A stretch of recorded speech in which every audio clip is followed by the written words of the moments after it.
Alright guys, welcome to my shredders tutorial.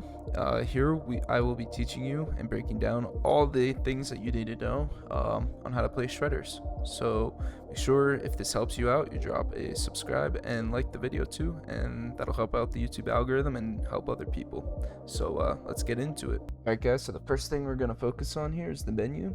So you'll be presented with the map screen. You won't have all these areas unlocked. Most of them will be locked for you, depending on where you are in the story. You'll have to complete the missions and able to do that. So make sure you do those. They're really fun. But yeah, you can pretty much spawn in any area if you choose to spawn things. Yeah, that's the map one. The character you can select through your gear. There's a lot of different options for each of the ones. I'm not going to go through everything, but that's where you can access that. Here's your replay menu. We're not going to go through this right now because I'm going to do that for a separate tutorial. Here's your multiplayer menu. You can turn it on and off, cross-platform, and a private session to invite your friends. And then here's the controls. If you want to look at this now, pause it, get it into your brain, laser it in. We'll be going over this more in detail though. Then here's all your settings. It's where you can turn on and off music, turn it lower or louder.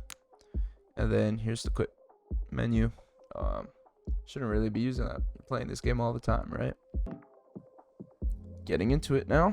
What we're gonna do is we're gonna start at Frozen Wood, and we're just gonna go to Soft Peak. And here I'm gonna teach you guys how to turn. So to start off, the left thumbstick does all your movement, right? All your board control. Left and right turns your board. If you want to reset yourself back just a little bit, you can press X, hold X, and it's called reshred. Kind of resets you back a little bit. You hold B, it sets you back up at the top. So now that you know what the left stick does, the right stick controls your stopping. So if you just want to stop like this, you can just use the right stick alone and nothing. If you want to be smooth, you can add it into your carves. You can start looking really smooth, right? And if you combine it with really steep carves, you can get yourself to completely stop. Let's see. This might be too steep, but there you go. You can get yourself to completely stop. Then you can just press forward to get yourself going again and get yourself into a carve. So that's your basic carving tutorial right there. Next, what we're gonna do is go into jumping. Alright guys, for this jumping section, I recommend going over to the Cozy Park or the Big Park. We're gonna go over to Big Park because it's slightly bigger jumps, gives us a little bit more time. One thing you can do is use your drone mode in this game. You could set a point using X wherever you want. So we're gonna set it here. Using what we know, we're just gonna throw in a stop real quick. You can see another player. Alright, first we're gonna focus on the right trigger. So since we're down a little bit, we're gonna reset. So right trigger does your jumping. Just hold it and release it at the takeoff to do a jump. Simple as that. We'll do it on second jump too. Show you again. That's all you gotta do. That's how to jump. So now let's say you want to land. Press the right trigger on takeoff, release, and then once you get close, press the left trigger in. That'll prepare your guy for the landing. We'll do it again. Prepare for landing. Boom. Now the next step is going to be doing rotations. So if you hold down the right trigger, like you're gonna jump, and then right as you release it, you flick the right stick to the left. You'll see how your guy will kind of start to spin. You can press the left trigger, stop your guy. That's how to get some basic 360s. If you want to do some more mellow spins, what you can do is you can just jump up in the air and then use the left thumbstick to slowly rotate your guy. This is more meant to do 180s or add spin momentum. what I mean by spin momentum is, now let's say you hold in the right trigger and you're gonna flick the right stick on the takeoff. If you hold in that left thumbstick, it starts spinning you faster. See how, watch, I'll do it halfway through the spin now to kind of exaggerate. See how you go, and now we spin it around. See how we kind of increase spin momentum? That's because we use the left stick. Same thing with backside. Do it the same way, flick, and use the left stick, and all that spin momentum. Now you can use this in the opposite, and you can take off spin momentum. So if, let's say you're spinning really fast that way, you want to slow yourself, you can use that left stick to kind of bring yourself back to where you want. Alright, now we'll go into advanced spinning. So, remember how I said if you flick the right stick off the takeoff, it'll spin you? Well, if you hold it one direction and flick it the other right at the takeoff, your guy will preload the spin, making him have a lot more spin momentum off takeoff. So, like again, flick it off the takeoff, our guy's spin momentum. Now if we combine it with the left trigger, what we were saying before, you can really, now we can spin 12s, right? So that's how to kind of get some bigger spin moves. In kind of an advanced spin, what you can do is you can set up, do an S-Carve like this. You can set yourself up on an angle and then carve in and spin in the same direction that you're carving. So let's say you're on your toes, come in on your heels on the jump, and then your toes, and then flick, and you can really spin yourself a lot faster if you use this carving method.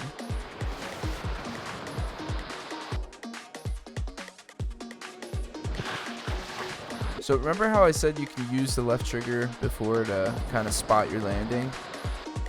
Well, now I'm going to explain what the flow meter is. So if you look in the top right, you'll see a flow meter. Let's say you're doing like some nice like no grab 180s, nice slow spins. It's going to increase your flow, right?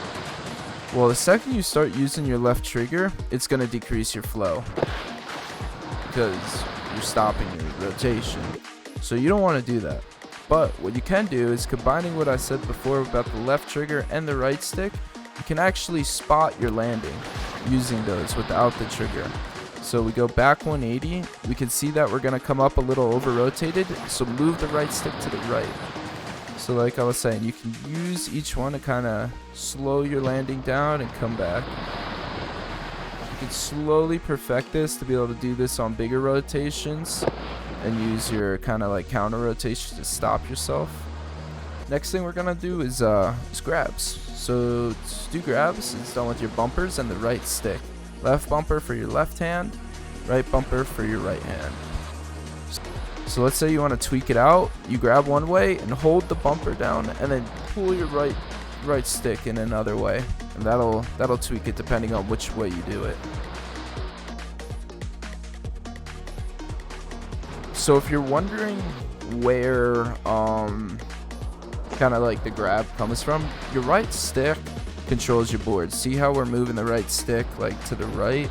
That makes our guy move it right. We move it left, it makes it move it left. Well, that's kind of what your right stick is always stuck on. So now let's say you want to grab with your right hand and you want to push the board kind of like down. You guy will grab trail. If you want to push the board forward and grab right hand, it'll grab tail. So that's kind of where it comes from. It's a little different than how skate is in some other games where you choose your grab direction, but this kind of works out to let you grab in a lot of different directions and tweak it pretty cool. So that's how you do grabbing. So if you combine everything we kind of just did, it'll let you spin really crazy rotations. And right there I was using left trigger. I'll use left trigger again for you guys. This is probably how you'll be playing. It's a little bit easier.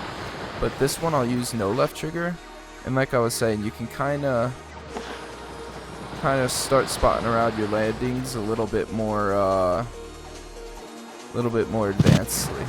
one thing I forgot to mention is how to load up corks. So to load up corks, that's done with your left stick along with the right trigger.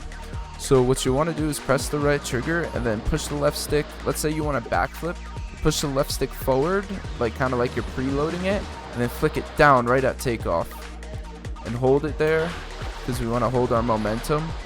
See, if we let go of the stick, our guy kind of does that, but if we hold it there, kind of lays it out.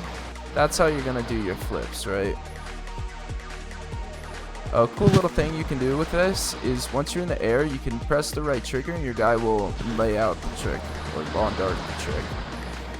So you can do this with front flips or back flips. There's also allows you to flip this way now. So that's done by preloading your left stick kind of horizontally instead of vertically. Sometimes you got to be quick with it normally, because if you're not quick with the flick, like it's kind of done last second, if you're not quick with it, it'll think it's supposed to be like a turn off the takeoff. So you just got to make sure that you're not like really turning when you do that. You're coming in straight and you do it last second. Your guy will lay him out. So if you combine the preload spin and the preload flip, your guy will kind of go into a cork. See? In the same sense that the left stick can control your momentum, like spinning sideways, it can spin it doing it can control its like on the flip axis. So let's say you want more spin for your trick, you could turn your left stick to the right and it'll add more spin, or left, you know, depending on which way you're spinning. If you want more flip, you can turn your left stick down or up and it'll affect your flip rotation. So I recommend that if you're trying to do like single corks, you know, spin flat and then you can last minute dip and get on a weird axis. But yeah, you can kind of combine these to do some cool things. This is where style comes in effect, you know. Everyone can have their own style for spinning these tricks. Alright, next in the tutorial, we saw someone using it there, is your snowmobile. So to use that, you'll have to go through a few missions before you can use it anywhere, or use it in the beginning, but you're going to press in both bumpers while touching the ground. That's going to pull out Knut.